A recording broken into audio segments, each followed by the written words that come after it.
जय हिंद, वंदे मातरम। दोस्तों, स्वागत करता हूं आप सभी का आपके अपने परिवार दीक्षित एजुकेशन अड्डा पर। दोस्तों, अगर आप कोई सा भी एक दिवसीय एग्जाम देने वाले हैं और वहां पर जीके और करंट के क्वेश्चन आते हैं तो आप लोगों के लिए ये क्लास अति महत्वपूर्ण साबित होगी। आप चाहे ग्रुप डी का एग्जाम दे रहे हों, आप चाहे यूपी SSC पैट का एग्जाम देने वाले हों, या चाहे दोस्तों आप SSC CGL 2022 का एग्जाम देने वाले हों, सारी परीक्षा के अंदर आपको यहाँ से सवाल युवाहू छपे हुए मिलेंगे।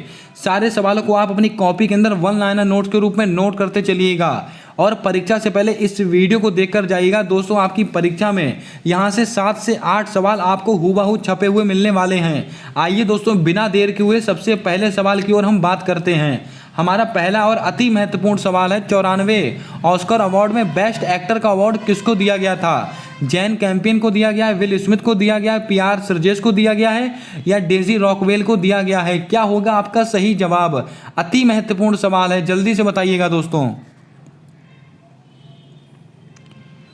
दोस्तों, आपको बता दें 94 ऑस्कर अवार्ड 2022 में जो बेस्ट एक्टर का अवार्ड दिया गया था वो किसको दिया गया था? नाम याद रखिए, विल स्मिथ को।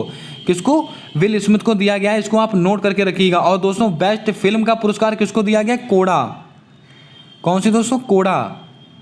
बेस्ट फिल्म, ये दोस्तों ये बेस्ट फिल्म का अवार्ड किसको मिला है? कोड़ा को मिला है। और दोस्तों ये देखिए, जैन कैंपियन, ये दोस्तों बेस्ट डायरेक्टर का अवार्ड उनको मिला है, जैन कैंपियन को। और दोस्तों आपको बता दें इन किसके लिए मिला है, तो आपको याद रखना है, power of the dog. Power of the dog, यानी कि दोस्तों 94 ऑस्कर अवार्ड में बेस्ट एक्टर का अवार्ड किसको मिला है? विल स्मिथ को मिला है। अगर आपसे पूछा जाए कि 94 ऑस्कर अवार्ड में बेस्ट फिल्म का पुरस्कार किसको मिला है? कोड़ा को मिला है। अगर आपसे पूछा जाता है कि बेस्ट डायरेक्टर का अवार्ड किसको मिला है, तो आपको नाम याद रखना है, जैन कैंपियन। और दोस्तों आपको बता दें जो इनको किसके लिए मिला है, इनको पावर ऑफ द डॉग, इसको नोट करके रखिएगा, अति महत्वपूर्ण सवाल है। दोस्तों आपको बता दें जो बेस्ट एक्ट्रेस, यानी कि दोस्तों बेस्ट एक्ट्रेस का अवार्ड किसको मिला है? जेसिका चेस्टन।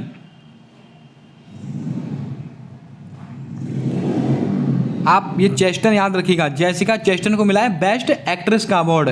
इसको भी आप ध्यान में रखिएगा। उम्मीद करता हूँ आपने सारे सवालों को यहाँ से नोट कर लिया होगा। आइए दोस्तों बढ़ते हैं अपने अगले और महत्वपूर्ण सवाल की ओर।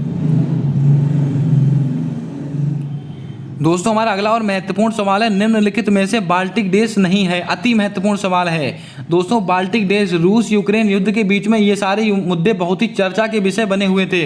आपसे दोस्तों करंट से जी के रिलेट करके यहाँ से पूछी जा सकती है। निम्नलिखित में से बाल्टिक देश कौन कौन से नहीं है? एस्टोनिया नहीं है, लातविया नहीं है, लिथुआनिया नहीं है, मोरक्को नहीं है। क्या होगा आपका सही जवाब? जल्दी से बताइएगा। दोस्तों आपको बता दें एस्टोनिया, लातविया और लिथुआनिया, ये तीनों देश कैसे देश हैं? ये दोस्तों तीनों देश बाल्टिक देश हैं। ये तीनों देश बाल्टिक देश हैं, इसको आप नोट करके रखिएगा। हमसे सवाल क्या पूछा गया? निम्नलिखित में से बाल्टिक देश नहीं है, तो हमारा सही जवाब क्या हो जाएगा? मोरक्को। मोरक्को हमारा बाल्टिक देश नहीं है, इसको आप नोट करके रखिएगा। बाल्टिक देश कौन कौन से हैं? एस्टोनिया, लातविया और लिथुआनिया। आपसे कोई सा भी सवाल यहाँ से पूछा जा सकता है। आइए दोस्तों बात करते हैं आज के अपने और अगले महत्वपूर्ण सवाल की ओर। दोस्तों हमारा अगला सवाल है, निम्नलिखित में से नॉर्डिक देश नहीं है। अति महत्वपूर्ण सवाल है दोस्तों। नाटो संगठन से संबंधित देश हैं और दोस्तों रूस यूक्रेन युद्ध के बीच में यह संगठन अति महत्वपूर्ण था और बहुत ही ज़्यादा चर्चा का विषय बना हुआ था। इसीलिए दोस्तों आपकी परीक्षा में यह सवाल आपसे पूछा जा सकता है। दोस्तों हमारा सवाल है, निम्नलिखित में से नॉर्डिक देश है, डेनमार्क है, नॉर्वे है, आइसलैंड है, या ये सभी हैं? क्या होगा आपका सही जवाब? जल्दी से बताइएगा। दोस्तों आपको बता दें इनमें से कौन कौन से नॉर्डिक देश हैं? ये डेनमार्क, नॉर्वे और आइसलैंड, ये तीनों देश नॉर्डिक देश हैं, इसको आप नोट करके रखिएगा। तो आपका सही जवाब क्या हो जाएगा? Option number D. दोस्तों आपको बता दें डेनमार्क हो गया, नॉर्वे हो गया, आइसलैंड हो गया, ये तीनों देश नाटो में शामिल हैं। किसमें? ये तीनों देश नाटो में, सॉरी दोस्तों, हाँ ये तीनों देश नाटो में शामिल हैं। दोस्तों इसके अलावा एक होता है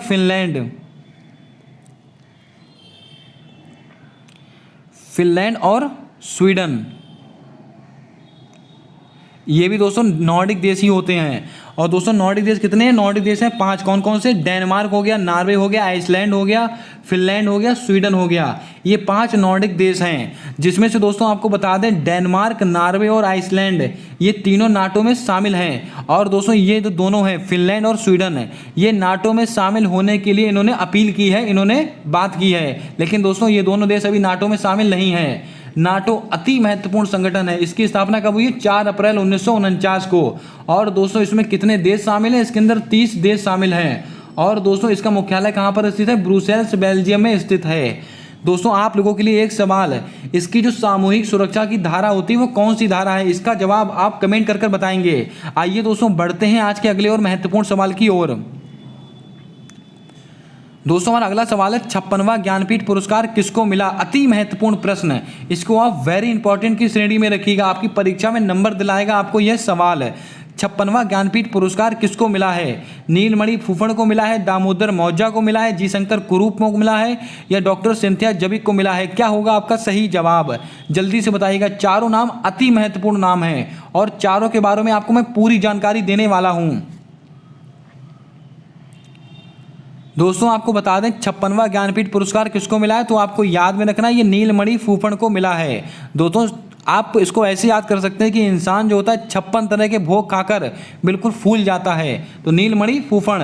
और दोस्तों 57वां किसको मिला है, तो आपको याद में रखना दामोदर मौजा, इसको भी आप याद में रखिएगा। इनको दोस्तों 57वां ज्ञानपीठ पुरस्कार मिला है, 57वां। इनको दोस्तों 56वां मिला है। यानी कि दोस्तों 56 तरह के भोग खाकर इंसान फूल जाता है और उसके बाद मौज में आ जाता है, यानी कि 1 नंबर बाद मौज में आ जाता है, यानी कि 57 नंबर पर मौज ही मौज है। तो वो 57 में कौन है? दामोदर मौजा। और 56वां किसको मिला? नीलमणि फूफड़ को मिला है। कौन सा दोस्तों? ज्ञानपीठ पुरस्कार है। दोस्तों सबसे पहला ज्ञानपीठ पुरस्कार किसको मिला? इनको सबसे पहला ज्ञानपीठ पुरस्कार मिला था किसको? जी शंकर कुरूप को। इसको भी आप नोट करके रखिएगा। आपको मैंने बताया था डॉक्टर सिंथिया जबिक, इनको दोस्तों 2022 में खाद्य पुरस्कार मिला है। खाद्य पुरस्कार द्वारा इनको सम्मानित किया गया है। किसको दोस्तों? डॉक्टर सिंथिया जबिक को। इसको भी आप नोट करके रखिएगा, 2022 के अंदर है। दोस्तों आपको बता दें इनसे पहले किसको मिला, तो आपको याद में रखना है शकुंतला हरके सिंह। 2021 का किसको मिला है? शकुंतला हरके सिंह। और 2020 को किसका मिला है? रतन लाल को मिला है। ये तीनों नाम नोट करके रखिएगा। आपसे यहाँ से कोई सा भी सवाल है जीके और करंट को रिलेट कर पूछा जा सकता है। अब दोस्तों आप बताएंगे कि ज्ञानपीठ पुरस्कार की शुरुआत कब से हुई थी, यानी कि किस वर्ष से हुई थी? इसका जवाब आप कमेंट बॉक्स के माध्यम से देंगे। कुछ सवाल आप बताइए, कुछ सवाल मैं आपको बताता हूं। और दोस्तों आपकी तैयारी एकदम जबरदस्त होने वाली है। आइए दोस्तों बात करते हैं आज के अगले प्रश्न की ओर। दोस्तों हमारा आज का अगला सवाल है ट्री सिटी 2022 में कौन कौन से राज्य शामिल हैं? अति महत्वपूर्ण सवाल है और यह सवाल एक बार आईएएस की परीक्षा में पूछा गया था, इसीलिए दोस्तों ये सवाल मैंने आप लोगों के इस वीडियो में शामिल किया है, क्योंकि इसमें कुछ बदलाव हुए हैं। इसमें दोस्तों अब एक शहर की जगह 2 शहर हो चुके हैं। आई होप आप उत्तर समझ चुके होंगे। दोस्तों tree city of the year यानी कि 2022 में ट्री सिटी कौन कौन से राज्यों को घोषित किया गया है, तो आपको नोट करके रखना है मुंबई और हैदराबाद। कौन कौन से दोस्तों? मुंबई और हैदराबाद, ये दोनों। तो आपको ऑप्शन नंबर कौन सा? ऑप्शन नंबर बी और सी दोनों, मुंबई और हैदराबाद दोनों को tree city of the year choose किया गया। इसको आप नोट करके रखिएगा, आपसे यह सवाल भी पूछा जा सकता है। आइए दोस्तों बढ़ते हैं आज के अगले और महत्वपूर्ण प्रश्न की ओर। दोस्तों हमारा अगला और महत्वपूर्ण सवाल है पाक के टाइगर रिजर्व कहाँ पर स्थित है? दोस्तों टाइगर रिजर्व तो बहुत हैं, लेकिन दोस्तों कुछ टाइगर रिजर्व ऐसे होते हैं जो आपकी परीक्षा में आपको बार बार पूछे जाते हैं। उन्हीं टाइगर रिजर्व को मैं आप लोगों के सामने डिस्कस करता हूं। पाक के टाइगर रिजर्व किस राज्य में स्थित है? मध्य प्रदेश में है, महाराष्ट्र में है, असम में है, अरुणाचल प्रदेश में है। 4 राज्य हैं, चारों राज्य आपकी परीक्षा के लिए अति महत्वपूर्ण हैं। जल्दी से बताइएगा क्या होगा आपका सही जवाब। दोस्तों आपको बता दें पाक के टाइगर रिजर्व कहाँ पर स्थित है, तो आपको नोट करके रखना, ये अरुणाचल प्रदेश में स्थित है। और दोस्तों यहीं पर दोस्तों मौलिंग राष्ट्रीय उद्यान है। क्या दोस्तों? मौलिंग राष्ट्रीय उद्यान है। और देखो नामदफा राष्ट्रीय उद्यान कहाँ पर स्थित है? ये भी दोस्तों अरुणाचल प्रदेश में ही स्थित है। इन दोनों को भी आप नोट कर लीजिएगा साथ में ही।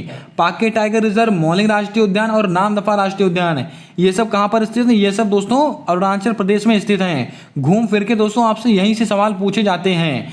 आइए दोस्तों बात करते हैं मध्य प्रदेश को लेकर, जिसको दोस्तों टाइगर स्टेट कहा जाता है। यहाँ पर सबसे ज़्यादा टाइगर स्टेट मतलब सबसे ज़्यादा टाइगर पाए जाते हैं। यहाँ पर कौन कौन से हैं? कान्हा हो गया, पन्ना हो गया, ये सब कहाँ पर स्थित है? ये सब दोस्तों मध्य प्रदेश में स्थित स्थित है। लेकिन दोस्तों अब सबसे बड़ा सवाल, कूनो राष्ट्रीय उद्यान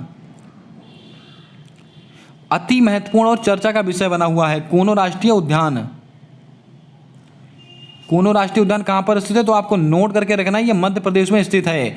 दोस्तों यहाँ से आपसे करंट का सवाल पूछा जा सकता है, आपसे जीके का सवाल पूछा जा सकता है। कूनो राष्ट्रीय उद्यान में दोस्तों अभी नामीबिया से 8 चीते मंगाए गए हैं। कितने दोस्तों? 8 चीते मंगाए गए हैं, जिसके अंदर दोस्तों 5 मादा हैं और 3 मेल हैं, यानी कि 5 फीमेल हैं और 3 मेल हैं। आपसे यह रेशो भी पूछा जा सकता है कि कितने मादा हैं कितने पुरुष हैं, तो आपको नोट करके रखना है। 5 मादा हैं और 3 मेल हैं, नोट कर लीजिएगा इस सवाल को, अति महत्वपूर्ण सवाल है। और दोस्तों ये कहाँ पर स्थित है? कूनो राष्ट्रीय उद्यान मध्य प्रदेश में। और कहाँ से चीते मंगवाए गए हैं? नामीबिया से मंगवाए गए हैं। इसको आप नोट कर लीजिएगा, आपकी परीक्षा में सीधा छपेगा ये सवाल है। पाकि टाइगर रिजर्व कहाँ पर स्थित है? अरुणाचल प्रदेश में स्थित है, और वहाँ पर अरुणाचल प्रदेश में मौलिक राष्ट्रीय उद्यान और नामदफा राष्ट्रीय उद्यान स्थित है। दोस्तों महाराष्ट्र में क्या स्थित है, तो आपको एक नाम याद में रखना है, टडोवा। टडोवा कहाँ पर स्थित है? टडोवा राष्ट्रीय उद्यान कहाँ पर स्थित है? महाराष्ट्र में स्थित है। असम दोस्तों देहिंग पटकाई राष्ट्रीय उद्यान, भारत का सबसे नवीनतम राष्ट्रीय उद्यान कौन सा है? देहिंग पटकाई राष्ट्रीय उद्यान, इसको भी आप ध्यान में रखिएगा। दोस्तों आप लोगों के लिए एक सवाल, भारत का एकमात्र तैरता हुआ राष्ट्रीय उद्यान है किस राज्य में है और उसका क्या नाम है? इसका जवाब आप कमेंट करके बताएंगे। आइए बढ़ते हैं आज के अगले और महत्वपूर्ण प्रश्न की ओर। दोस्तों आज का हमारा अगला सवाल है, बोल्ट्जमान पुरस्कार किसे प्राप्त हुआ है? लगा लीजिए इसके ऊपर स्टार, आपकी परीक्षा में सीधा छपेगा यह सवाल है। बोल्ट्जमान पुरस्कार किसे प्राप्त हुआ है? डेनिस सुलेवन को प्राप्त हुआ, नीना गुप्ता को प्राप्त हुआ, दीपक धर को प्राप्त हुआ, गीतांजलि श्री को प्राप्त हुआ है। जल्दी से बताइएगा, चारों ऑप्शन आपकी परीक्षा के लिए अति महत्वपूर्ण है। दोस्तों मैं आपके लोगों के सामने वो सवाल लेकर आया हूं जो आपकी परीक्षा में आपसे पूछे जाएंगे।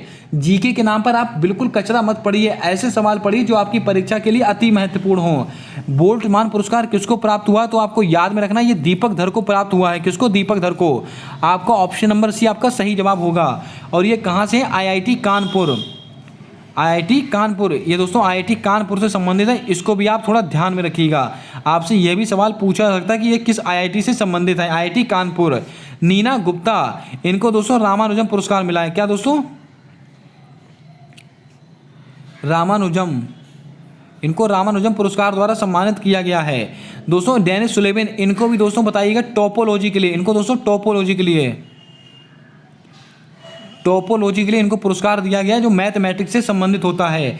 दोस्तों मैथमेटिक्स से कौन सा संबंधित है, आपको याद में रखना है, टोपोलॉजी। और नीना गुप्ता, इनको रामानुजम पुरस्कार मिला, ये किससे संबंधित है? ये भी दोस्तों गणित से संबंधित है, नोट कर लीजिए दोस्तों आप। यह भी मैथ से संबंधित है और यह भी मैथ से ही संबंधित है। आपसे यह भी पूछा जा सकता है कि यह पुरस्कार किससे संबंधित है, यानी कि किस क्षेत्र से संबंधित है, तो आप इसको भी ध्यान में रखिएगा।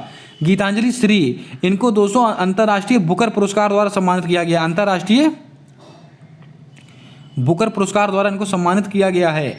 और किसके लिए किया गया, इसका जवाब आप कमेंट बॉक्स करके बताएंगे, क्योंकि दोस्तों ये सवाल है मैंने आपको पिछली वीडियो में बताया हुआ है। उम्मीद करता हूं दोस्तों आप सारी वीडियो को देखते होंगे। अगर आपने अभी तक हमारी सारी वीडियो नहीं देखी है ग्रुप डी वाली, उनको आप देखते चलिएगा। आप कोई सा भी एग्जाम देने बैठ जाइए, आपको वहां से सीधा सवाल हुबहू छपा हुआ मिलेगा। उम्मीद करता हूं आपने सारे सवालों को हुबहू नोट कर लिया होगा। आइए दोस्तों एक बार फिर से रिवाइज करते हैं। बोल्ट्जमान पुरस्कार ये किसको मिला? ये दीपक धर को मिला है, और कहाँ के रहने वाले? आईआईटी कानपुर के।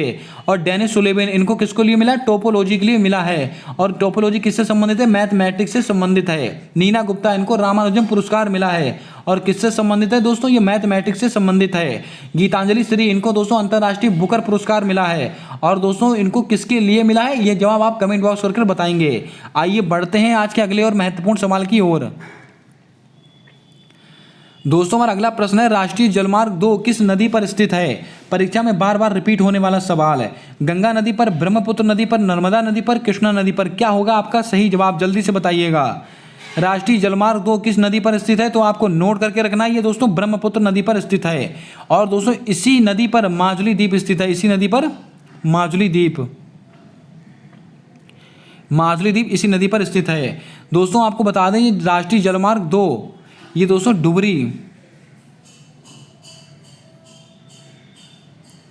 डुबरी से सादिया, इसको भी आप नोट कर लीजिएगा। यह भी सवाल आपसे पूछा जा सकता है ये दोस्तों राष्ट्रीय जलमार्ग 2 किस नदी पर स्थित है? ये ब्रह्मपुत्र नदी पर स्थित है। कहाँ से कहाँ तक है? टुबरी से सादिया तक है। गंगा नदी पर दोस्तों राष्ट्रीय जलमार्ग 1 कहाँ पर स्थित है? गंगा नदी पर स्थित है। इसको भी आप नोट करके रखिएगा। आपका ऑप्शन नंबर बी आपका सही जवाब होगा। राष्ट्रीय जलमार्ग 2 किस पर स्थित है? ब्रह्मपुत्र नदी पर, और इसी नदी पर माजुली द्वीप स्थित है। नर्मदा नदी अति महत्वपूर्ण नदी है दोस्तों आप सभी के लिए। ये कहाँ से निकलती है दोस्तों? अमरकंटक की पहाड़ी से निकलती है। कहाँ से? अमरकंटक की पहाड़ी से निकलती है। और इस पर क्या क्या स्थित है? ओंकारेश्वर बांध स्थित है। और इसी पे दोस्तों सरदार सरोवर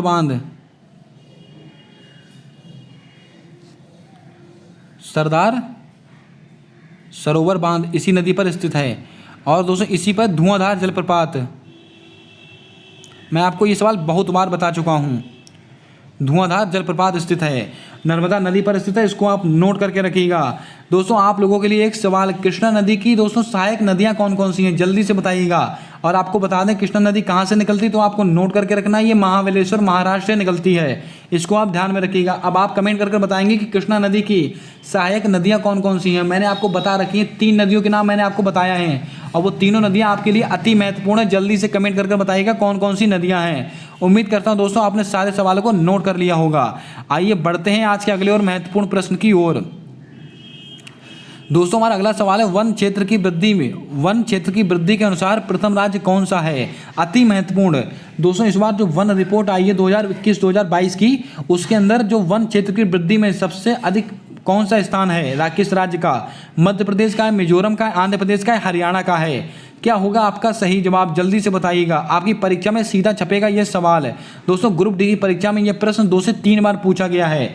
आपकी UP SSC PAT SSC CGL आपकी परीक्षा में ये सवाल अति महत्वपूर्ण आपको नंबर दिलाएगा। जल्दी से बताइएगा। दोस्तों आपको बता दें वन क्षेत्र की वृद्धि के अनुसार प्रथम राज्य कौन सा है, तो आपको नोट करके रखना है आंध्र प्रदेश। वृद्धि में कौन सा है? आंध्र प्रदेश। अगर दोस्तों आपसे पूछा जाए कि प्रतिशत के हिसाब से कौन सा है? मिजोरम। अगर आपसे पूछा है कि क्षेत्रफल के हिसाब से कौन सा है, तो आपको याद रखना मध्य प्रदेश। यानी कि दोस्तों अगर आपसे पूछा जाता है कि वन क्षेत्र की वृद्धि में क्षेत्रफल के हिसाब से सबसे पहले स्थान पर कौन है, तो आपका जवाब होगा मध्य प्रदेश। अगर आपसे सवाल पूछा जाता है कि वन क्षेत्र की वृद्धि में प्रतिशत के आधार पर सबसे अधिक राज्य कौन सा है? मिजोरम। अगर आपसे सवाल पूछा गया है कि वन क्षेत्र की वृद्धि में वृद्धि के अनुसार सबसे बड़ा राज्य कौन सा है? आंध्र प्रदेश है। और दोस्तों आपसे पूछा जाता है कि क्षेत्रफल में सबसे ज़्यादा कम, प्रतिशत में सबसे ज़्यादा कम, या वृद्धि में सबसे ज़्यादा कम, तो दोस्तों आपको एक नाम याद रखना है, हरियाणा। ये आपके लिए बहुत सरल हो गया है। सबसे कम पूछा है तो आपको हरियाणा लगाना है। अगर प्रतिशत में पूछा जाता है तो आपको मिजोरम बताना है। अगर आपसे क्षेत्रफल में पूछा जाता है तो आपको दोस्तों मध्य प्रदेश बताना है। अगर दोस्तों आपको वृद्धि के मामले में पूछा जाता है तो आप आंध्र प्रदेश लगाएंगे। उम्मीद करता हूं दोस्तों आपने 4-5 सवाल को याद कर लिया होगा। ये दोस्तों वन रिपोर्ट के 4 आंकड़े थे। ये चारों आंकड़े आपकी परीक्षा में सीधा आपको नंबर दिलाएंगे। आइए बढ़ते हैं आज के अगले और महत्वपूर्ण प्रश्न की ओर। दोस्तों हमारा आज का अगला और महत्वपूर्ण प्रश्न है, टिकट की कालाबाजारी से संबंधित ऑपरेशन है।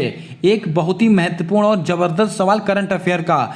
टिकट की कालाबाजारी से कौन सा ऑपरेशन संबंधित है? ऑपरेशन अमानत, ऑपरेशन उपलब्ध, ऑपरेशन आहट या ऑपरेशन परिवर्तन? क्या होगा आपका सही जवाब? जल्दी से बताइएगा। दोस्तों आपको बता दें ये चारों ऑपरेशन रेलवे से संबंधित हैं। अब दोस्तों कौन सा किससे संबंधित है वो मैं आपको इस वीडियो के माध्यम से अभी बताऊंगा। आप जल्दी से क्वेश्चन का आंसर दीजिएगा। ऑपरेशन कालाबाजारी, यानी कि दोस्तों टिकट की जो कालाबाजारी है उसको रोकने के लिए रेलवे सुरक्षा बल के द्वारा कौन सा ऑपरेशन चलाया गया है, तो आपको नोट करके रखना है ऑपरेशन उपलब्ध। टिकट की जो कालाबाजारी है इसको रोकने के लिए ऑपरेशन उपलब्ध चलाया गया। दोस्तों ऑपरेशन अमानत, ये दोस्तों खोए हुए सामान की वापसी, खोए हुए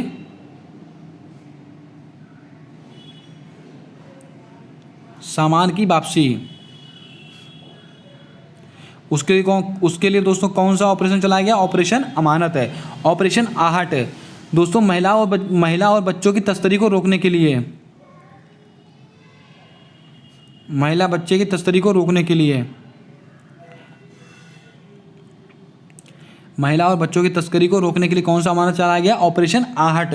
उम्मीद करता हूँ आपने सारे सवालों को नोट कर लिया होगा। दोस्तों ऑपरेशन परिवर्तन, ये है आंध्र प्रदेश का दोस्तों ये ऑपरेशन है। गांजे की खेती को रोकने के लिए कौन सा ऑपरेशन चलाया गया? ऑपरेशन परिवर्तन। उम्मीद करता हूँ दोस्तों आपने सारे सवालों को नोट कर लिया होगा। टिकट की कालाबाजारी से संबंधित ऑपरेशन कौन सा है? ऑपरेशन उपलब्ध। और दोस्तों खोए हुए सामान की वापसी कौन करेगा? ऑपरेशन अमानत। यानी कि दोस्तों किसी की अमानत को लौटाने का काम कौन करेगा? ऑपरेशन अमानत।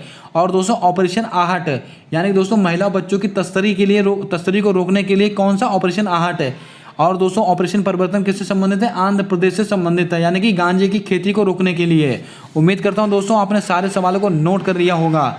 दोस्तों आप लोगों के लिए एक सवाल है, जो रेल आयोग है इसका दोस्तों जो गठन है किस आयोग की सिफारिश पर किया गया था? जल्दी से बताइएगा, अति महत्वपूर्ण सवाल है। जो रेलवे का जो गठन है किस आयोग की सिफारिश पर हुआ था? इसका जवाब आप कमेंट कर कर बताएंगे। आइए बढ़ते हैं आज के अगले और महत्वपूर्ण प्रश्न की ओर। दोस्तों हमारा अगला प्रश्न है, राष्ट्रपति पर महाभियोग कहाँ से लिया गया है? दोस्तों राष्ट्रपति आपकी परीक्षा में हूबहू छपेगा यह सवाल है, क्योंकि दोस्तों आप सब जानते हैं कि अभी हाल ही में द्रौपदी मुर्मू को अपनी पहली आदिवासी महिला के रूप में राष्ट्रपति चुना गया है। और दोस्तों वहाँ से सवाल पूछे जाने की प्रबल संभावना है। भारत का एक राष्ट्रपति होगा, ये दोस्तों किस अनुच्छेद में है? इसका जवाब आप जल्दी से कमेंट कर कर बताएंगे। हमारा सवाल है, राष्ट्रपति पर महाभियोग कहाँ से लिया गया है? आयरलैंड से लिया गया है, अमेरिका से लिया गया है, सोवियत संघ से लिया गया है, या अफ्रीका से लिया गया है? जल्दी से बताइएगा क्या होगा आपका सही जवाब। दोस्तों आपको बता दें, राष्ट्रपति पर महाभियोग ये कहाँ से लिया गया? ये दोस्तों अमेरिका से लिया गया है। राष्ट्रपति पर महाभियोग कहाँ से लिया गया? अमेरिका से। और इस पर कौन सा अनुच्छेद है? अनुच्छेद 61। राष्ट्रपति पर महाभियोग से संबंधित महाभियोग, मैं लिख देता हूँ इसको, महाभियोग। राष्ट्रपति पर महाभियोग किस अनुच्छेद में है? अनुच्छेद 61 में है। दोस्तों आयरलैंड से क्या लिया गया? निर्वाचन प्रणाली ली गई, निर्वाचन प्रणाली। निर्वाचन प्रणाली कहाँ से ली गई? ये दोस्तों आयरलैंड से ली गई है। यानी कि राष्ट्रपति की जो निर्वाचन प्रणाली होती है वो आयरलैंड से ली गई है। सोवियत संघ, यह यानी कि दोस्तों इसके अंदर क्या लिया गया है? मौलिक कर्तव्य। मौलिक कर्तव्य कहाँ से लिए गए? ये दोस्तों सोवियत संघ से लिए गए हैं, इसको आप ध्यान में रखिएगा। दोस्तों मौलिक अधिकार कहाँ से लिए गए? ये दोस्तों अमेरिका से लिए गए हैं। अधिकार, कार किसके पास होती है? जो बहुत ज़्यादा अमीर होता है, बहुत ज़्यादा शक्तिशाली होता है। यानी कि दोस्तों आप इसको ऐसे ट्रिक के माध्यम से याद कर सकते हैं। कार किसके पास होगी? जिसके पास बहुत सारा पैसा होगा, यानी कि अमेरिका के पास बहुत सारा पैसा है। दोस्तों कार किसके पास है? अमेरिका के पास है, इसको आप ध्यान में रखिएगा। अब दोस्तों आयरलैंड से क्या लिया गया? निर्वाचन प्रणाली ली गई है। दोस्तों आपको बता दें ये किस प्रणाली पर राष्ट्रपति के चुनाव होते हैं? एकल संक्रमणीय मत पद्धति, इसको आप नोट करके रखिएगा। 50+1 ये दोस्तों इसका आंकड़ा होता है, इसको भी आप नोट कर लीजिएगा। कौन सी पद्धति है? एकल संक्रमणीय मत पद्धति। और निर्वाचन प्रणाली कहाँ से ली गई है? आयरलैंड से ली गई है। और दोस्तों इसका जो महाभियोग कहाँ से लिया गया? अमेरिका से लिया गया है। महाभियोग का कौन सा अनुच्छेद है? अनुच्छेद 61। और सोवियत संघ से क्या लिया गया? मौलिक कर्तव्य लिए गए हैं। दोस्तों अफ्रीका से क्या लिया गया है? जल्दी से बताइएगा, अति महत्वपूर्ण सवाल है। अफ्रीका से क्या लिया गया? इसका जवाब आप कमेंट कर कर बताएंगे। आइए दोस्तों बढ़ते हैं आज के अगले और महत्वपूर्ण प्रश्न की ओर। दोस्तों हमारा अगला प्रश्न है, पॉकेट वीटो का इस्तेमाल करने वाले प्रथम राष्ट्रपति कौन थे? जल्दी से बताइएगा। डॉक्टर राजेंद्र प्रसाद, ज्ञानी जैल सिंह, नीलम संजीव रेड्डी, या दोस्तों प्रतिभा पाटिल? क्या होगा आपका सही जवाब? जल्दी से बताइएगा, अति महत्वपूर्ण प्रश्न है। पॉकेट वीटो का इस्तेमाल करने वाले प्रथम राष्ट्रपति कौन थे?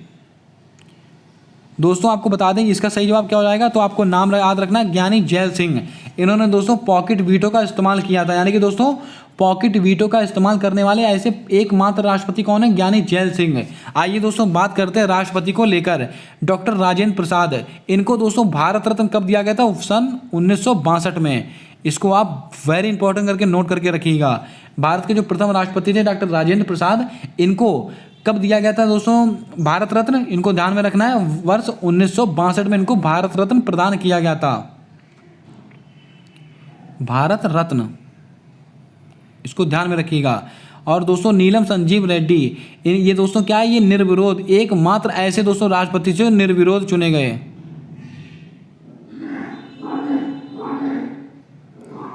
एकमात्र ऐसे राष्ट्रपति थे जो निर्विरोध चुने गए। यानी कि दोस्तों इनका किसी ने विरोध नहीं किया, कोई इनके पक्ष में नहीं खड़ा हुआ। आप समझ सकते हैं कितनी बड़ी बात है। पॉकेट वीटो का इस्तेमाल करने वाले पहले राष्ट्रपति कौन है? ज्ञानी जैल सिंह। डॉक्टर राजेंद्र प्रसाद को भारत रत्न कब दिया गया था? वर्ष 1962 में दिया गया था। नीलम संजीव रेड्डी एकमात्र ऐसे राष्ट्रपति हैं जो निर्विरोध चुने गए हैं। दोस्तों अब आप बताएंगे प्रतिभा पाटिल, इनका दोस्तों कार्यकाल कब से कब तक रहा है? कमेंट करके बताइएगा इनका दोस्तों जो कार्यकाल है कब से कब तक रहा है। ये दोस्तों भारत की पहली महिला राष्ट्रपति बनी थी। कौन? भारत की पहली महिला राष्ट्रपति कौन है? प्रतिभा देवी पाटिल। लेकिन दोस्तों अब आपसे पूछा जा सकता है कि भारत की पहली महिला आदिवासी राष्ट्रपति कौन है? द्रौपदी मुर्मू है। इसको आप नोट करके रखिएगा। आइए दोस्तों बढ़ते हैं आज के अगले सवाल की ओर। दोस्तों हमारा अगला प्रश्न है, सरहुल फेस्टिवल किस राज्य से संबंधित है? अति महत्वपूर्ण सवाल है दोस्तों। ये एक ऐसा सवाल है जो आपकी परीक्षा में बार बार आपसे पूछा जाता है। केरल में स्थित है, सिक्किम में स्थित है, लद्दाख में स्थित है, झारखंड में स्थित है। क्या होगा आपका सही जवाब? जल्दी से बताइएगा। सरहुल फेस्टिवल किस राज्य से संबंधित है? तो आपको नोट करके रखना है, ये झारखंड से संबंधित है। अति महत्वपूर्ण है दोस्तों। केरल से त्रिशूरपुरम फेस्टिवल, त्रिशूरपुरम ये कहाँ पर मनाया जाता है? दोस्तों केरल में मनाया जाता है। इसको भी आप नोट करके रखिएगा। सिक्किम में दोस्तों क्या स्थित है? लोसांग फेस्टिवल कहाँ मनाया था? सिक्किम में। अगर दोस्तों लद्दाख में लोसर फेस्टिवल, ये दोस्तों बहुत ही छोटे से अंतर हैं। लद्दाख में क्या है? लोसर फेस्टिवल, लद्दाख और सिक्किम में क्या है? लोसांग उत्सव। इसको भी आप नोट करके रखिएगा। दोस्तों सिक्किम में ही एकमात्र मिश्रित धरोहर कौन सी? कंचनजंगा। इसको भी आप थोड़ा ध्यान में रखिएगा, आपसे यह भी सवाल पूछा जा सकता है। दोस्तों केरल की भाषा कौन सी है? मलयालम। इसको भी आप ध्यान में रखिएगा। केरल की भाषा कौन सी है? मलयालम। ये भी आपसे पूछा जा सकता है सवाल। आइए बढ़ते हैं आज के अगले प्रश्न की ओर। दोस्तों हमारा अगला प्रश्न है, तंबाकू अनुसंधान केंद्र कहाँ पर स्थित है? लखनऊ में स्थित है, नागपुर में स्थित है, शिमला में स्थित है या राजमुंद्री में स्थित है? क्या होगा आपका सही जवाब? जल्दी से बताइएगा। दोस्तों आपको बता दें, तंबाकू अनुसंधान केंद्र आपकी परीक्षा में कई बार ये सवाल आपसे पूछा जा चुका है, तो आपको याद में रखना है ये राजमुंद्री में स्थित है। और ये कहाँ पर स्थित है दोस्तों? ये आंध्र प्रदेश के अंदर स्थित है। राजमुंद्री कहाँ पर है? आंध्र प्रदेश। इसको आप नोट करके रखिएगा। आइए दोस्तों लखनऊ, दोस्तों गन्ना अनुसंधान केंद्र कहाँ पर स्थित है? गन्ना अनुसंधान केंद्र ये दोस्तों लखनऊ के अंदर स्थित है। नागपुर में क्या है? नीरी कहाँ पर स्थित है? नागपुर में स्थित है। शिमला में क्या है? आलू अनुसंधान केंद्र। आलू अनुसंधान केंद्र कहाँ पर स्थित है? शिमला में। दोस्तों काजरी कहाँ पर स्थित है? इसका जवाब काजरी कहाँ पर स्थित है? इसका जवाब आप कमेंट करके बताएंगे। जल्दी से बताइएगा काजरी कहाँ पर स्थित है। दोस्तों तंबाकू अनुसंधान केंद्र कहाँ पर स्थित है? राजमुंद्री यानी कि आंध्र प्रदेश में स्थित है। लखनऊ में क्या है? गन्ना अनुसंधान केंद्र या दोस्तों चीनी अनुसंधान केंद्र, इसको ऐसे बोल सकते हैं आप। नागपुर में क्या है? नीरी है। अति महत्वपूर्ण सवाल है ये दोस्तों, ये नागपुर वाला। और शिमला दोस्तों इसमें क्या है? आलू अनुसंधान केंद्र है। राजमुंद्री में आंध्र प्रदेश में, नाम आपको बता दें, तंबाकू अनुसंधान केंद्र है। दोस्तों आपको बता दें काजरी कहाँ है? जोधपुर में। इसको आप नोट कर लीजिएगा। जोधपुर में क्या है दोस्तों? काजरी है। उम्मीद करता हूँ आपने सारे सवालों को नोट कर लिया होगा। आइए बढ़ते हैं आज के अगले और महत्वपूर्ण प्रश्न की ओर। दोस्तों COP 27 का आयोजन कहाँ होगा? अति महत्वपूर्ण प्रश्न है। यहाँ से आपकी परीक्षा में पर्यावरण का सवाल जरूर पूछा जाएगा। COP कॉन्फ्रेंस ऑफ पार्टीज, इसकी फुल फॉर्म क्या है? Conference of parties. इसका दोस्तों COP 27 इसका आयोजन कहाँ होगा? पेरिस में होगा, ग्लासगो में होगा, मिस्र में होगा, बर्लिन में होगा? क्या होगा आपका सही जवाब? जल्दी से बताइएगा। चारों ऑप्शन आपकी परीक्षा के लिए अति महत्वपूर्ण हैं। दोस्तों आपको बता दें COP 27 इसका आयोजन कहाँ पर होगा? तो आपको नोट करके रखना है, ये होगा मिस्र में, इजिप्ट मिस्र में होगा। इसको आप ध्यान में रखिएगा। COP 26 का आयोजन कहाँ पर हुआ है? COP 26 इसका आयोजन दोस्तों कहाँ पर हुआ है? ये ग्लासगो में होगा। COP 26 का ग्लासगो में होगा। पेरिस में COP 21 का आयोजन कहाँ पर होगा? पेरिस में हुआ था। और दोस्तों COP 26 का कहाँ होगा? ग्लासगो में होगा। और COP 27 का मिस्र में है। और दोस्तों बर्लिन में, अगर COP 1 आपसे पूछा जाता है 1995 कहाँ हुआ था? बर्लिन में हुआ था। इसको भी आप ध्यान में रखिएगा। उम्मीद करता हूँ दोस्तों आपने सारे सवालों को यहाँ से नोट कर लिया होगा। कॉन्फ्रेंस ऑफ पार्टीज COP 27 का आयोजन कहाँ पर होगा? इजिप्ट मिस्र में होगा। और दोस्तों COP 26 का आयोजन कहाँ हुआ है? ग्लासगो में। COP 21 का आयोजन कहाँ पर हुआ है? पेरिस में। और COP 1 का आयोजन कहाँ पर हुआ था? ये दोस्तों आपको नोट करके रखना, बर्लिन में हुआ था। और दोस्तों बर्लिन कब हुआ था? 1995 में हुआ था। उम्मीद करता हूँ आपने सारे सवालों को नोट किया होगा। आइए बढ़ते हैं आज के अगले और महत्वपूर्ण प्रश्न की ओर। दोस्तों हमारा अगला सवाल है, निम्नलिखित में से संघ सूची का विषय है। अति महत्वपूर्ण सवाल है और दोस्तों कन्फ्यूजन भरा सवाल है। माप तौल है, वन्य जीव है, जनसंख्या है, जनगणना है। क्या होगा आपका सही जवाब? संघ सूची का विषय कौन सा है इसमें से? माप तौल हो गया, वन्य जीव है, या जनसंख्या है, या दोस्तों जनगणना है? क्या होगा आपका सही जवाब? जल्दी से बताइएगा। दोस्तों आपको बता दें इसमें से जो संघ सूची का विषय कौन सा है, तो आपको नोट करके रखना, जनगणना। जनगणना दोस्तों एक संघ सूची का विषय है। माप तौल, वन्य जीव, जनसंख्या और इसके अलावा वन शिक्षा, वन हो गया, शिक्षा हो गया, माप तौल हो गया, वन्य जीव हो गया, जनसंख्या हो गया। ये सब दोस्तों समवर्ती सूची के विषय हैं। किसके दोस्तों? समवर्ती सूची के विषय हैं। आपसे ये सवाल पूछा जा सकता है। दोस्तों पुलिस किस सूची का विषय है? जल्दी से बताइएगा कमेंट कर। जो पुलिस है, पुलिस किस सूची का विषय है? जल्दी से बताइएगा। दोस्तों आपको बता दें पुलिस जो होता है वो राज्य सूची का विषय होता है। किसका? राज्य सूची का। लेकिन दिल्ली में जो पुलिस है वो दोस्तों संघ सूची का विषय है। यह भी आपको नोट करके रखना है। आपसे कोई सा भी सवाल यहाँ से पूछा जा सकता है। आइए दोस्तों एक बार फिर से इसको रिवाइज करते हैं। माप तौल, वन, शिक्षा, वन्य जीव, जनसंख्या, ये सब दोस्तों समवर्ती सूची के विषय हैं। लेकिन दोस्तों जनगणना ये कैसा है? ये दोस्तों संघ सूची का विषय है। और दोस्तों जो पुलिस हो गया वैसे तो राज्य सूची का विषय है, लेकिन दिल्ली के अंदर संघ सूची का विषय है। इसलिए दोस्तों दिल्ली की जो पुलिस है वो सीएम की कोई बात नहीं मानती है। आपको सब पता है। आइए दोस्तों बढ़ते हैं आज के अगले प्रश्न की ओर। दोस्तों हमारा अगला प्रश्न है, जनरल बिपिन रावत का संबंध किस राज्य से है? आइए दोस्तों इसके ऊपर वेरी इंपॉर्टेंट लगाइएगा, आपकी परीक्षा में सीधा छपेगा ये सवाल है। दोस्तों जनरल बिपिन रावत है, इनका संबंध किस राज्य से है? उत्तर प्रदेश से है, उत्तराखंड से है, मणिपुर से, महाराष्ट्र से है? क्या होगा आपका सही जवाब? जल्दी से बताइएगा। दोस्तों जैसा कि आप सब जानते हैं कि भारत के पहले CDS यानी कि चीफ डिफेंस ऑफ स्टाफ, इनकी दोस्तों अभी हाल ही में मृत्यु हो गई थी एरोप्लेन दुर्घटना के अंदर। दोस्तों यहाँ हेलीकॉप्टर दुर्घटना के अंदर इनकी मृत्यु हो गई थी। और दोस्तों इनको पद्म विभूषण सम्मान द्वारा सम्मानित भी किया जा चुका है। 4 लोगों को पद्म विभूषण सम्मान द्वारा सम्मानित किया गया था। वो दोस्तों 4 लोग कौन कौन से आप कमेंट कर बताइएगा। उनमें से दोस्तों एक शामिल थे जनरल बिपिन रावत है। इनका संबंध किस राज्य से है? तो आपको नोट करके रखना है, इनका संबंध है उत्तराखंड से। और दोस्तों ये किस बटालियन से संबंधित है? गोरखा बटालियन, गोरखा बटालियन से संबंधित हैं। गोरखा बटालियन से संबंधित थे। इसको भी आप ध्यान में रखिएगा। जनरल बिपिन रावत का संबंध किस राज्य से है? उत्तराखंड से है। और दोस्तों इनका जो संबंध है वो गोरखा बटालियन से है। दोस्तों मैंने आपसे सवाल पूछा है कि किनको पद्म विभूषण सम्मान द्वारा सम्मानित किया गया, तो आपको याद में रखना जनरल बिपिन रावत को मिला है, एक तो इनको मिला है, और राधेश्याम खेमका, और दोस्तों कल्याण सिंह, हमारे पूर्व मुख्यमंत्री कौन थे? कल्याण सिंह। उत्तर प्रदेश के पूर्व मुख्यमंत्री कौन थे? कल्याण सिंह। और दोस्तों प्रभा अन्य, इनको, ये दोस्तों 4 लोग थे। कौन कौन? जनरल बिपिन रावत, राधेश्याम खेमका, कल्याण सिंह और प्रभा अन्य। इनको दोस्तों 2022 के अंदर पद्म विभूषण सम्मान द्वारा सम्मानित किया गया है। भारत का दूसरा सर्वोच्च सम्मान है।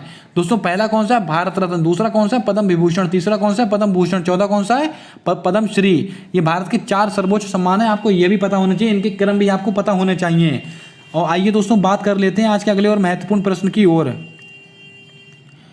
दोस्तों हमारा अगला प्रश्न है, ब्रह्मोस विनिर्माण केंद्र कहाँ स्थापित हुआ है? करंट अफेयर का आपकी परीक्षा में छपने वाला सवाल है। रामपुर में, लखनऊ में, सूरत में, कोलकाता में? क्या होगा आपका सही जवाब? जल्दी से बताइएगा।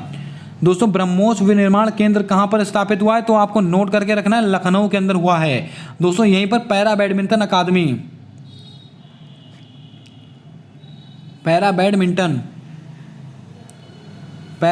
अकादमी दोस्तों कहाँ पर स्थापित हुई है? ये दोस्तों लखनऊ में हुई है। और दोस्तों ब्रह्मोस विनिर्माण केंद्र, ये दोस्तों ये भी लखनऊ में हुआ है। रामपुर में क्या हुआ है? अमृत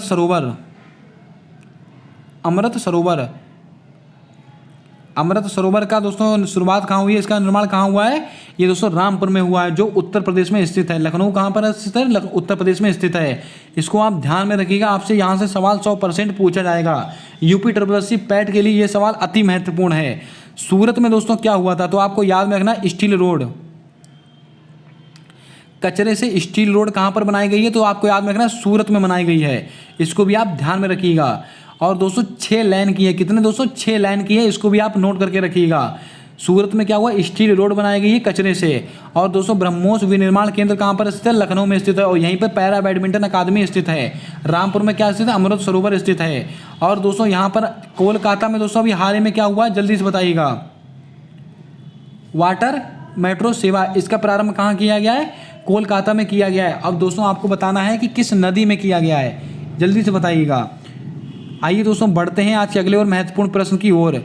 दोस्तों हमारा अगला प्रश्न है, अवनी लेखरा का संबंध किस खेल से है। दोस्तों आपको बता दें यह प्रश्न कौन बनेगा करोड़पति में पूछा गया था। अब आप बताइएगा, जो दोस्तों जानता होगा उसने उस खेल को कितनी आसानी से जीत लिया होगा।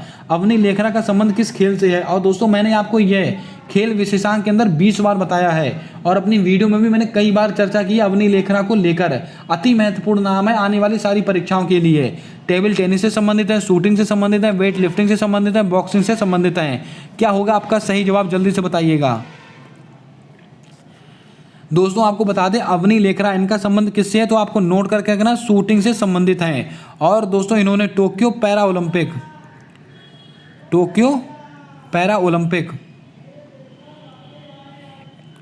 ओलंपिक में इन्होंने दोस्तों शूटिंग के अंदर स्वर्ण पदक जीता है। कौन सा दोस्तों, स्वर्ण पदक जीता था अवनी लेखरा ने, इसको आप नोट करके रखिएगा। टेबल टेनिस, शरद कमल, यह नाम आप वेरी इंपॉर्टेंट करके नोट करके रखिएगा। शरद कमल, इनका संबंध किससे है, टेबल टेनिस से है। और दोस्तों आपको बता दें जो कॉमनवेल्थ गेम बर्मिंघम में हुए हैं उसके अंदर इन्होंने एकमात्र ऐसे खिलाड़ी हैं जिन्होंने 3 गोल्ड जीते हैं, एकमात्र खिलाड़ी कौन है, शरद कमल। इनका संबंध किससे है, टेबल टेनिस से है। वेट लिफ्टिंग, मीराबाई चानू, अति महत्वपूर्ण नाम, मीराबाई चानू, ये वेट लिफ्टिंग से संबंधित हैं। इन्होंने दोस्तों टोक्यो ओलंपिक के अंदर सिल्वर मेडल जीता था। लेकिन दोस्तों इन्होंने कॉमनवेल्थ गेम जो बर्मिंघम में संपन्न हुए 22वें क्रम के हैं, उसके अंदर दोस्तों इन्होंने 49 किलोग्राम की कैटेगरी के अंदर गोल्ड मेडल जीता है। कौन सा दोस्तों, गोल्ड मेडल जीता है किसने, मीराबाई चानू ने। इसको आप ध्यान में रखिएगा। बॉक्सिंग से संबंधित कौन है, निखत जरीन, इसको भी आप ध्यान में रखिएगा। आपसे यह भी सवाल पूछा जा सकता है। उम्मीद करता हूं दोस्तों आपने यहां से आज सारे सवालों को नोट कर लिया होगा। आइए बढ़ते हैं आज के अगले और महत्वपूर्ण प्रश्न की ओर। दोस्तों हमारा अगला प्रश्न है, डीआरडीओ के वर्तमान में अध्यक्ष कौन बने हैं। डीआरडीओ अति महत्वपूर्ण संस्था है, हाल ही में इसके अध्यक्ष चेंज हुए, तो आपकी परीक्षा में ये सवाल आपके लिए पूछा जा सकता है। सोमनाथ जी हैं, सतीश रेड्डी जी हैं, समीर वी कामत जी हैं, डॉक्टर मनोज सोनी हैं। क्या होगा आपका सही जवाब, जल्दी से बताइएगा। दोस्तों डीआरडीओ के वर्तमान में अध्यक्ष कौन बनाए गए हैं, तो आपको याद करके रखना है समीर वी कामत, इसको आप नोट करके रखिएगा। किसके स्थान पर बनाए गए हैं दोस्तों, सतीश रेड्डी जी के स्थान पर बनाए गए हैं। और दोस्तों सोमनाथ कौन है, इसरो के वर्तमान में अध्यक्ष कौन है, इसरो के ISRO, इसरो के हेड कौन है, सोमनाथ जी हैं। डॉक्टर मनोज सोनी कौन है, यूपीएससी के नए चेयरमैन, यूपीएससी के चेयरमैन कौन बनाए गए हैं, डॉक्टर मनोज सोनी साहब बनाए गए हैं। और दोस्तों आपको बता दें जो डीआरडीओ इसकी स्थापना किस वर्ष हुई है, तो आपको याद में रखना है 1 जनवरी 1958, 1 जनवरी 1958 को डीआरडीओ की स्थापना हुई है। और दोस्तों इसरो, इसकी स्थापना कब हुई, तो आपको याद में रखना 15 अगस्त 1969, इसको आप नोट करके रखिएगा। ये दोस्तों 5 से 6 सवाल मैंने आपको बताए हैं, आप दोस्तों सारे सवालों को नोट करके रखिएगा और दोस्तों इनको याद करते रहिएगा। आपकी परीक्षा में सीधा नंबर दिलाएंगे आपको, ये सवाल है। दोस्तों अगर अभी तक आपने हमारे वीडियो को लाइक नहीं किया तो जल्दी से लाइक कर दें, और अभी तक आपने हमारे चैनल को अगर सब्सक्राइब नहीं किया तो एक बार सब्सक्राइब करके बेल वाला आइकन ध्यान से दबा लें। ये सारी मेहनत आप लोगों के लिए की जाती है। आइए दोस्तों एक बार फिर से नज़र डालते हैं, डीआरडीओ के वर्तमान में हेड कौन है, समीर वी कामत है। और दोस्तों उससे पहले कौन थे, सतीश रेड्डी जी थे। और दोस्तों सोमनाथ जी किसके, इसरो के वर्तमान में हेड हैं। और इसरो की स्थापना कब हुई है, 15 अगस्त 1969। डीआरडीओ की स्थापना कब हुई है, 1 जनवरी 1958। मनोज सोनी कौन है, यूपीएससी के नए चेयरमैन बनाए गए हैं। उम्मीद करता हूँ आपने सारे सवालों को नोट कर लिया होगा। आइए दोस्तों बात करते हैं आज के अपने और अगले महत्वपूर्ण प्रश्न की ओर। हमारा अगला सवाल है, जल जीवन मिशन की शुरुआत कब हुई थी। आपकी परीक्षा में छपेगा ये सवाल है, 15 अगस्त 2019, 29 अगस्त 2019 या 23 सितंबर 2018 या 25 सितंबर 2014 है। क्या होगा आपका सही जवाब, जल्दी से बताइएगा। जल जीवन मिशन की शुरुआत किस वर्ष हुई थी? तो दोस्तों आपको याद में रखना है, ये शुरुआत हुई थी 15 अगस्त 2019 को। इसको आप नोट कर लीजिएगा। कहाँ से हुई थी? दिल्ली के लाल किले से हुई थी। जल जीवन मिशन की शुरुआत प्रधानमंत्री नरेंद्र मोदी जी ने की थी। इसको आप नोट करके रखिएगा। दोस्तों 29 अगस्त 2019 को यह फिट इंडिया मूवमेंट, फिट